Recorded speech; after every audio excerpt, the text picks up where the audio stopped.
저희가 여기서 여행사를 하고 있고 또 밴드 같은 곳에 저희가 이제 견적 문의 주실 분은 여기로 연락 주세요 이런 내용이 있다 보니까 패키지도 하시나요? 그 팀으로 해서 여기 오고 싶습니다 이런 문의도 주시는데 저희가 그럴 때면은 상담을 해드릴 때 한국에 이제 패키지 여행사들이 있습니다. 뭐 큰 여행사들이죠.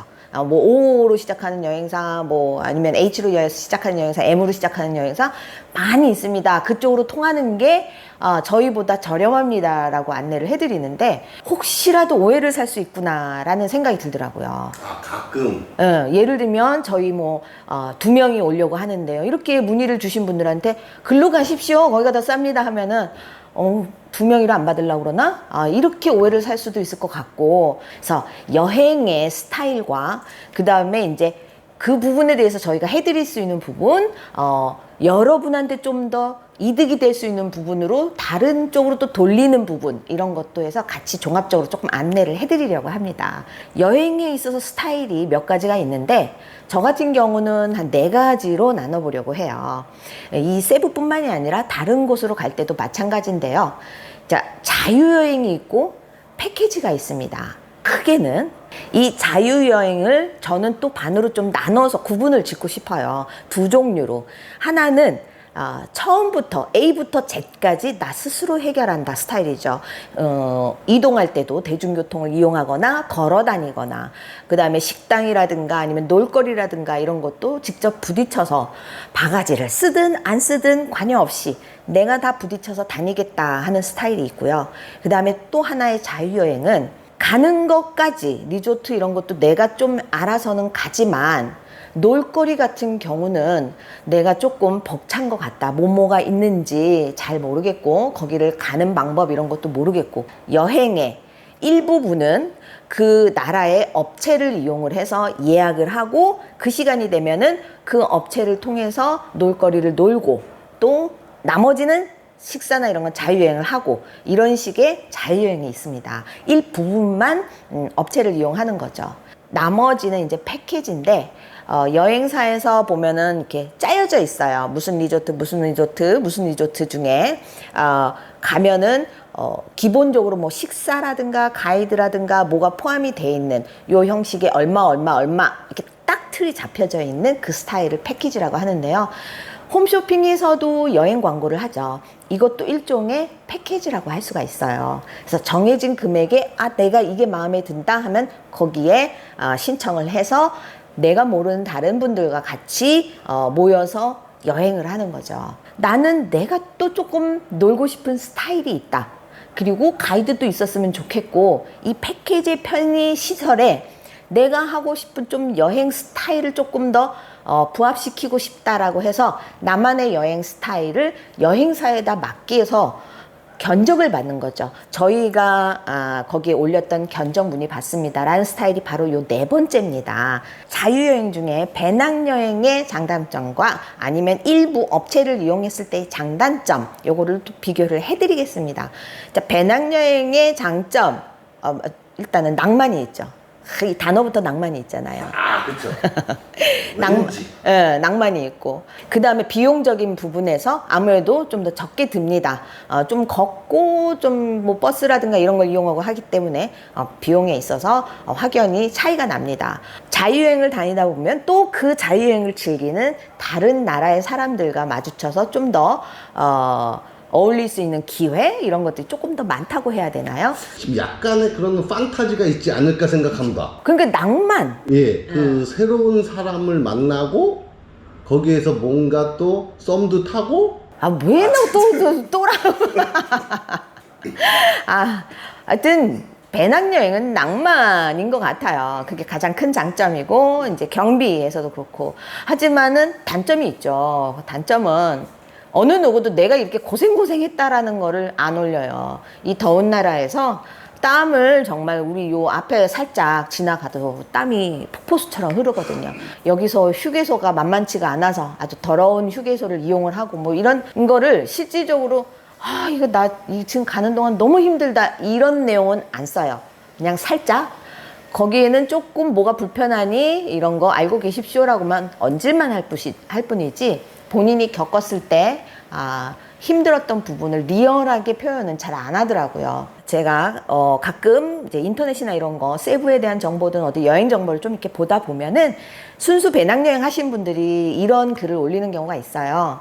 내가 여기를 이렇게 여행을 하는데 어디에서 얼마가 들었고 어디에서 뭐 했고 어디에서 뭐 했고 이런 내용을 쭉 쓰면서 항상 이렇게 가끔 이렇게 곁들이는 부분이 있더라고요. 현재 있는 업체나 이런 데다 문의를 했을 때 거기에서 들은 가격에 비해서 10분의 1밖에 안 된다, 5분의 1밖에 안 된다, 바가지다 이런 말씀을 하시는 분들이 계시는데 이게 어울리는 비유는 아닙니다. 하지만 그냥 이런 느낌 있잖아요. 쌀이 없어서 밥을 못 먹는 사람들한테 빵 먹으면 되잖아. 그 사람의 입장을 생각을 안 하고 본인이 이렇게 했으니까 배낭여행을 가고 싶지만 그 현실이 안 돼서 예를 들면 언어일 수도 있는 거고 그 지역에 대해서 모를 수도 있고 아니면 여행 가는 내 일행이 자녀가 있거나 어르신이 계실 경우는 무작정 이게 싸다고 해서 그렇게 갈 수는 없거든요. 본인들의 여행이 스타일이 있습니다. 그리고 그렇게 가야 할 수밖에 없는 현실이 있는 거고 상대방의 경우를 모르면서 무작정 그렇게 가는 사람들 왜 그렇게 가는지라고 비판을 하는 모습은 조금 안 좋은 것 같아요. 저도 우리 건이가 있다 보니까 어딜 여행을 간다면 저도 아예 이제 패키지가 됐든 아니면 일부 상품을 이용한다든지 전 그렇게 할 것 같아요. 뭐 혼자 떠나는 게 아닌 이상은. 업체를 이용한 자유여행도 단점이 있죠. 첫 번째는 아까 비교한 것처럼 비용이 조금 더 들고, 두 번째는 일부 나머지 식사라든가 이런 뭐 환전하러 간다든가 이런 것들은 스스로 조금 해결을 해야 됩니다. 어렵지만. 장점 같은 경우는 시간 절약에 굉장히 좋습니다. 놀거리라든가 아니면 뭐 식당이라든가 마사지라든가 이런 데가 대부분 픽업과 드랍 서비스가 잘 되어 있습니다. 그래서 내가 있는 곳에서 막 밖에서 택시 기다리고 뭐 하고 걸어 다니고 이거 없이 그냥 그 교통 이용해서 스케줄에 맞게 바로 움직이면 되기 때문에 시간 절약이 많이 됩니다. 나머지 시간은 내가 다른 계획을 잘 짜서 활용을 할 수 있다라는 거예요. 호캉스를 즐긴다든가 아니면 뭐 그 잠깐 사이에 과일 가게를 들린다든가. 그리고 또 하나의 마지막 장점은 뭐냐면 내가 같이 가는 가족들에 대한 부담감이 덜어집니다. 아이가 있거나 아기가 있거나 아니면 어르신이 계시거나 하더라도 미리 스케줄을 잡아놨기 때문에 그 스케줄만 기다리면 됩니다. 쉽게 말하면 이제 가장의 어깨가 그 여행을 짊어진 사람의 어깨가 좀 가벼워지죠. 다들 편하게 여행을 하실 수가 있으니까. 저희 문의 많이 오는 것 중에 하나가 저희 가는 동안 하루 또는 3일 아니면 여행 일정 내내 한국 가이드 동반할 수 있도록 그것 좀 해주시면 안 될까요? 라는 문의 주시는 분들이 많아요. 그럴 때면 제가 딱 첫 번째로 질문을 합니다. 뭐라고요? 인원이 몇 분이십니까? 왜요? 네, 왜 그러냐면 이 가족 단위 뭐 한 4명, 6명 미만 이럴 경우에는 저는 한국 가이드 쓰지 마십시오 그럽니다. 이 한국 가이드를 쓰게 되면 한국적인 인건비가 책정이 되는 겁니다. 그렇죠. 네, 그렇게 되면 또 가이드의 경력에 따라서 물론 다르겠지만 최소 하루에 100불에서 최대 200불까지 소요가 됩니다. 3박 5일이면 4일치가 계산이 되는 겁니다.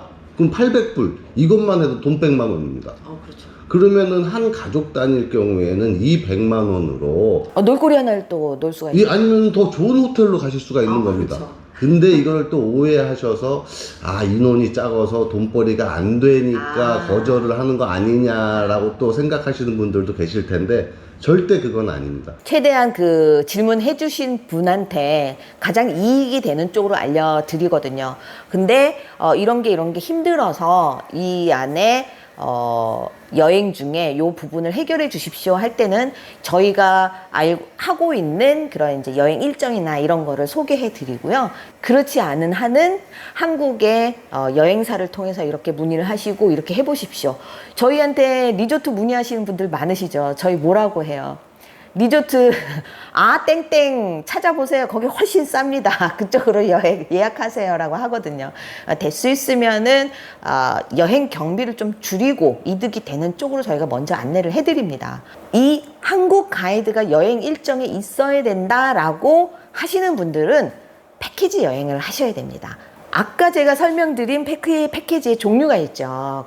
그래서 그 여행사나 이런 데 해서 내가 가고 싶은 스타일의 스케줄이 맞거나 이런 게 있으면 그쪽으로 오시면 가이드가 있습니다. 현지에. 현지에서는 패키지 조인이 거의 불가능합니다. 왜냐면 한국에서 오신 패키지 손님하고 예. 거기에서 저희가 조인을 해드리는 예, 게 저희가 이렇게 조인을 부탁을 하는 게 불가능해요. 왜 그러냐면 한국 이 패키지 여행사는 거의 이미 계약이 되어 있는 겁니다. 한국 대형 여행사와 저희 같은 현지 여행사가 계약이 되어 있기 때문에 본인들 여행사 손님들 외에 다른 외의 손님들이 들어가게 되면 그게 자칫 컴플레인의 소지가 발생이 되기 때문에 그 조인을 저희가 못 시켜드리는 겁니다. 여행의 스타일은 이렇게 여러 가지가 있습니다. 꼭 하나를 정해놓고 거기에 맞추시지 마세요. 자유여행 하신 분이 여행은 막 이렇게 해서 쑤시고 다녀야지, 버스 타고 다녀야지 한다고 해서 나도 괜히 좀 멋있어 보이려면 자유여행, 배낭 하나 메고 가야 되나? 이렇게 생각하시지 마시고요. 내가 여행을 가는 그 목적과 그 같이 가는 구성원에 맞춰서 이 여행 스타일로 가야겠구나. 패키지 여행으로 가야겠구나. 아니면은 맞게 견적을 맞춰서 가야겠구나. 나 이번에 배낭여행 갈 수 있어. 이렇게 정하실 수가 있잖아요. 그 다음에 내부적인 세세한 계획을 세워보셨으면 좋겠습니다. 작은 정보지만 오늘도 여러분들한텐 좋은 정보가 됐으면 좋겠습니다. 지금까지 세부맘이었습니다.